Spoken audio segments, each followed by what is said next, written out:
first get involved, my dad worked for Sid Khan as a mechanic down Boundary Road, and I grew up with Sid's boys, Aaron and David. Yeah, and then I used to go work on Saturdays with my dad. And then, yeah, basically Aaron and David was there, and they're a bit older than me. So and then Sid obviously had Elswood Amateur Boxing Club. And yeah, I was like, used to beg my mum to go, but she weren't having none of it. And then, yeah, when I got to about 7, she finally let me go, and then, yeah, not looked back since. How many amateur fights did you have? I had 94 in the end, yeah, 94. What was a standout memory for you in that time? Probably, like, do you know what? As an amateur, it's mad, like all travelling up and down the country in a minibus and that with all the boys and going in as like schoolboys and things. And but probably my standout is probably winning the Four Nations, like getting my first like England vest and winning a gold in the Four Nations. That was a good memory. People obviously turn over much quicker now, so there's like less time in the amateurs. Yeah. How important do you think an amateur career is for you, especially in the like definitely it's really important. You get boys now and obviously girls now boxing and thinking they can have like a handful of amateur fights and turning pro. It's not like that one bit. It's just look at now. I've boxed all up and down the country as an amateur and boxed all around the world with England and GB. And just now, like I've been pro now, and I've got to travel abroad. But everyone's saying, "Oh, it's your first time traveling abroad," but it don't bother me one bit. I've done it as an amateur, and I've picked up that experience, so it don't bother me one bit. So I'd say to have a good, decent amateur career is definitely that's the foundation of becoming a successful pro. Obviously, you're with Al Smith and Eddie now. Yeah. Obviously, I have to mention Sid. Yeah. What did he do? Talk to me about him. Talk about Sid's a great man. You know him personally yourself. He's like family to me. He's brought me from, like I say, been around me since I've been 7. He knew me way before that. So yeah, he's like I say, he don't get paid for it. He's there giving up all his time, taking all the boys and girls up and down the country boxing and yeah, he's good. Without him, I wouldn't obviously be here and doing what I'm doing now. Obviously, you've been a pro now for 8 years. Yeah. And I hate to bring this up first, but your first loss. Yeah. Talk to me about that time. What My was it first like? Controversial loss. Do you know what? Do you know what? Looking back now, it was just experience thing. I think it was a close fight. I believe I'd done enough to win, but it was close. Watching it back, with the cleaner punches on the night, I believe I'd done enough to win that fight. It was close. I left it too close, but that's I had to take that on the chin. But do you know what? Now looking back at it now, you just got to look at me and look at Frankie Gavin. Look where he's gone and look where I've gone. It's like it's like you just got to look at what he's done. And the icing on the cake for me, I know like styles make fights and this one beats this one, that one beats that one, but I boxed Sam Egerton and beat him comfortably, and Frankie Gavin got dropped and stopped by him.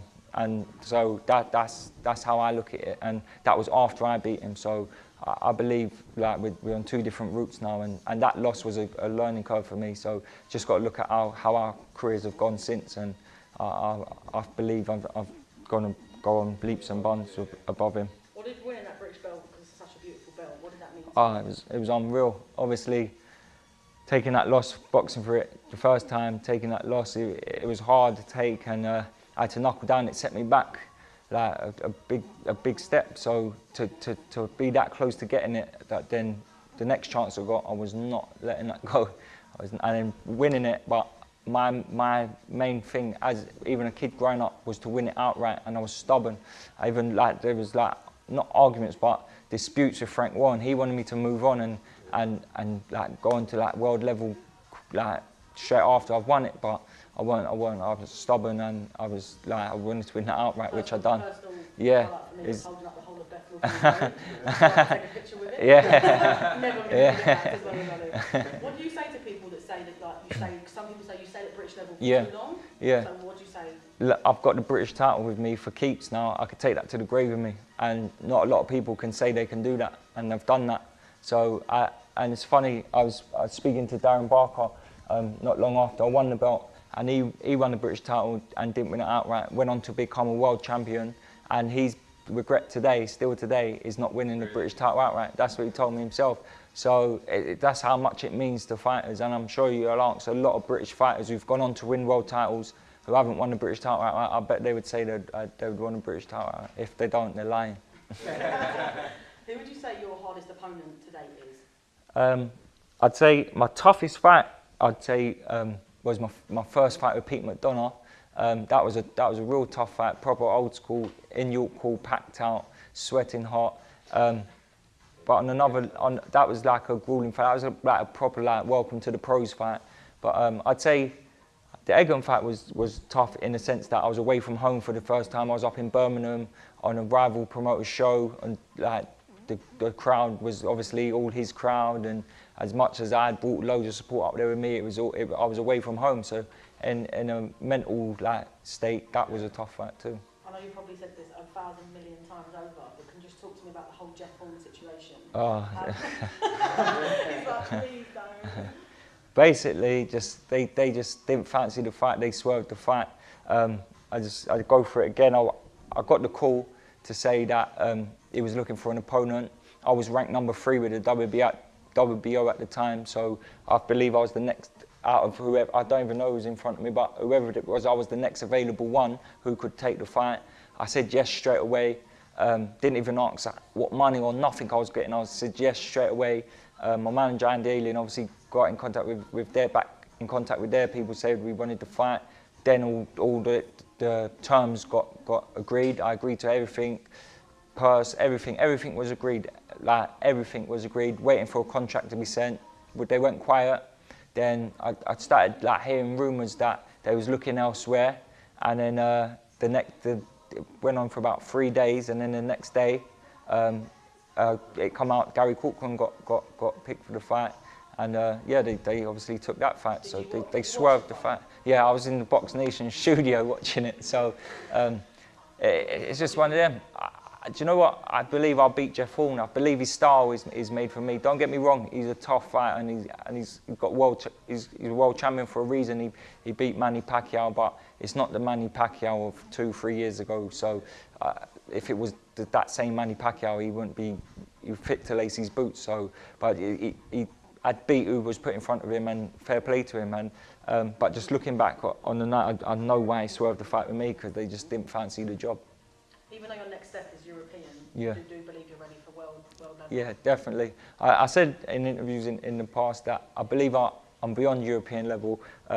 Obviously, having a win over Egerton, who went on to win the European title, I beat him and beat him well. So I believe I was beyond European level, and that's the fights I crave. I know I stuck around domestic level for a bit, but that was wanting to win the title outright. But moving on and moving forward, I wanted meaningful. Not saying I'm going to jump in with Spence and Furman, and they're elite level fighters, and I don't regard myself as elite level. I need to mix around with fringe world level and get meaningful fights at that level, mix with them boys, and then then move on, and then listen, if the phone rang, I wouldn't be saying no to them sort of fights if they could get made. But I know they want unifications and that big fights themselves, so I'm not gonna sugarcoat it and think, oh, I'm gonna fight them, because that's not the case. But I believe I'm ready to mix at world level and get decent fights. What drives you forward in your life? Why do you do what you do? I've got a little girl. She's 8 now, and I want the best life for her. She lives up in Coventry with her mum, so I see her every other weekend and school holidays and that. So I just she's a big drive for me. It's late nights now. I've been to Coventry today, pick her up from school, come back and got a train. And but I'm just keep driving on, thinking of her. If I can do well in boxing and become successful, then she has the best life. Has she ever seen you box? Yeah, well, she come when she was young. She wouldn't even remembered it. But then she come to my second defence against Shane Singleton. And as much as she wants to come now, I don't think I'll be letting her come again. What did she think of it? She got upset, and she was a bit overwhelming for her. She walked to the ring, and she carried the belt and that out to the ring. But yeah, I think seeing me fight, it got a bit overwhelming for her. Yeah, so there was a few tears and that. But I won. So, but yeah, as much as she keeps asking me to come to watch me again, I think I'll be making some excuses for her not to. Talk about Yeah. what it's like to train this is like my second home here. This is me. This is like my little second home. This, like you can see, it's like not much here, but what is here, that's what we need. And there's so many boys in there. I don't even name them all, but there's a list of boys in there who's champions, and we all bounce and buzz off each other. And Al, Eddie, Paul, Gav, our strength conditioner, like everyone helps out here, and all good people. Yeah, we're like a close-knit family. We don't just, it's not just like coming in to train, like we like a family unit here. You can tell as soon as you walk in, as soon as you walk in. Yeah, that's it. We won't have it. No, you see some gyms, there's that egos in that in gyms. Yeah. Like you can see, like I'm fighting for European title, I've got the British title and that, but I'm no better than someone's walking with one fight. Like that's how it is. Like, I'm not like that. All the boys ain't like that. No, and we wouldn't have it no other way. You obviously, I don't know why, but you receive a lot of negativity and criticism. Like, yeah. How do you deal with, like, because you have to, at the end of the day, go home and deal yeah. with it. How do you deal with negativity and Twitter and Twitter trolls? How would that I don't bite into them one bit. I never reply. I'd say, obviously I see it all and that, it comes through on my notifications and that, but just some of it's just laughable. The things they say on the internet and the things like what they take to my face, they wouldn't. So they want to stop and ask me for pictures and that. Yeah, they stop and ask for pictures, and then but everyone's entitled to their opinion, and that's it. That's if without them people, then like I know I'm doing well because they've got time to be searching my name and looking what I'm doing, and then giving me stick on the internet. So I'm doing well. There's boys in here that are not pro yet. Yeah. And they obviously train alongside you, which is massive. Yeah. What advice would you give to them before they turn over, like to an up-and-coming boxer?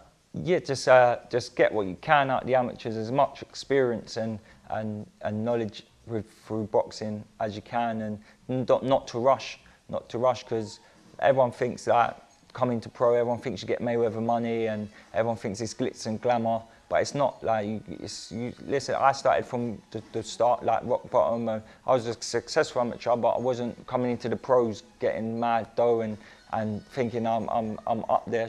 I was working for Al. I had to graft, I had to work until I got a full-time sponsor. So yeah, just get as much experience and do the best you can as an amateur before you take that step. A lot in boxing at the moment about like making weight and the difficulties in making weight. How do you find making weight for fight? Yeah, everyone knows I'm massive for the weight. I'm tall for the weight. I'm big for the weight. But just I got a good nutritionist and I do my weight well. I think it's making weight is a big thing in boxing because a lot of the boys like making weight. That's their fight. Once they make weight, that's it. It's a big relief and that. But then they've still got to go and fight 12 rounds, and you see like them fall apart halfway through because they just ain't got it in them.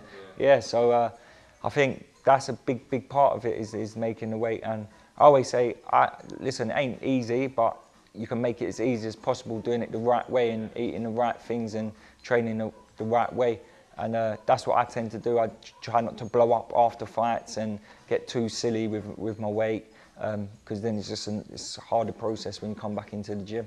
So April 28th is your new date. Yep. It's Kerman Lejarraga. Yeah, that'll do. Yes. Whatever you said. 100%. For the European, talk to me about Yeah. like you. Listen, there was nothing going on. There was I've not boxed since July.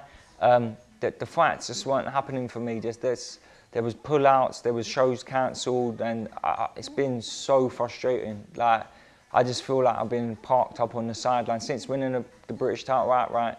It's just been so frustrating, and my patience have been wearing thin. Like just nearly like by this time, it's nearly a year out the ring. So it's been a long time, and having training camps, fights cancelled, people pulling out is long, but it's my job, so it's what I've got to do. So this fight come about. He was originally meant to be fighting a French guy for the vacant belt, and the French guy pulled out, and then I got the call. I was ranked, I think 6th or something in the European, and out of the rankings, I was again the next available one who could take the fight. Andy again rang me and said, do you want to fight for the European? He knows because I've been asking for it anyway, where the belt was vacant. I've been saying, get me that, like, just get me a fight. I'd fight this one, fight that one, I want to fight. So he knows I've been asking for the fight. And yeah, it come about, and it's the same thing again, yes, straight away. And he said, I got a text message and said, I hope you like paella. So obviously I knew I was going to Spain for the fight. But I just said, listen, same thing, didn't even ask money, nothing. I said, book me the flight, book me the ticket, I'm going, I'll fight. Do you know much about the opponent? Not really, to be honest. The only name what stands out to me on his record, who I'm familiar with, not that I've boxed him, but Denton Fussell. He had a win over Denton Fussell. I think he stopped him in 3 or 4 rounds, but no disrespect, it was like the end of Denton Fussell's career. He'd already been stopped by Gavin, stopped by Egerton, and to be honest, I think that was when he was like coming down. He was big at the weight. He couldn't really make welterweight, and he got the win over him, a stoppage win. And most of his wins, like, he's won by knockout. He can whack from looking at his record, but who he's boxing, I don't know. So I think it's a tough fight. It's going to be a tough fight. Like, I'm away from home again. I'm in his backyard. I think he sells a lot of tickets. I went over there, and it holds 11,000 in the arena, and it's going to sell out. So I know he's got like loads of support, but I thrive on it. That's what I box for. Like, I want to be centre of attention. I want to be filling out arenas, and that's what gets me going. That's when you'll see the best of me. You obviously have had a full camp. Yeah. And I see you sparring Sam Yeah. Bitten. Yeah. What was that like from beating him to sparring? Yeah, do you know what? He and John Pegg, his trainer, good people. They was the first people, once I announced this fight, they was the first people to get in contact with me and say, listen, we're here to help out, any sparring you need. They come down, like they even come down. They was here sparring, and I've gone up there. He's obviously, he's rough, tough, that fighting style. He's similar styles to Kerman, so that's perfect sparring for me. Sam's obviously moved up weight now, so he's a lot bigger and a lot stronger, so the sparring's ideal for me. And yeah, I just got to say, yeah, respect to Sam and John Pegg for they literally, they was the first ones. The fight got announced, they said, listen, when do you want us, we'll come and help you out. When are you flying over? What are the plans? How long do you spend? Like, how long are you going to live there before you fly? I think not long. I went over there for a press conference, and I think the flight was only like an hour and a half. It wasn't even long.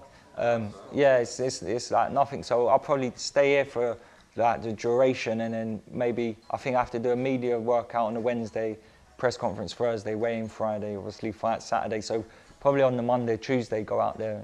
Nothing too long out there. What's your Spanish like? Got anything for it? No good. He's like, No absolutely good. not. Nothing. You got nothing for me? Oh, like, is that hello? Yeah. Yeah. That's what it. you need. Hello. That's it. That's all Hello, yeah. That's all you need. Does the fact that he's unbeaten on a more serious level Yeah. intimidate you at all? Not at all. Nah, not at all. Because looking through his record, there's no one on it really. No disrespect to any of them guys he's boxed, but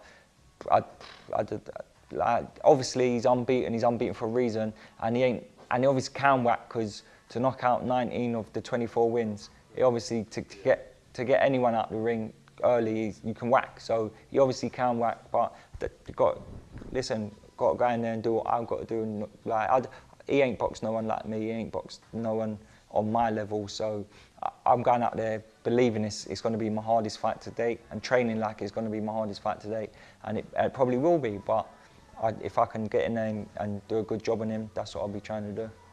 Champion in the WBA is Lucas Matisse. If you keep climbing, obviously, the rankings like you want to, yeah. What do you think about a fight with him? Definitely, that's, for me, out of the champions now, him and Horn, obviously Horn don't want the fight, so he, out of the elite level of the champions, he's the next one. And this Kerman's got a ranking with the WBA, so I believe this fight, getting a win over him, and a good win, he holds, I think, the WBA international belt too. I don't think that's going to be on the line, but I'll get his ranking, and hopefully that sets me up to push on and get this Matisse fight, because that's a fight I believe I can win. Thank you, Brad. Anything else there? Thank you very Let's much. hope, and the new. And then, yeah. Thank you, guys. No worries, bro. Wicked. Nice one, boys.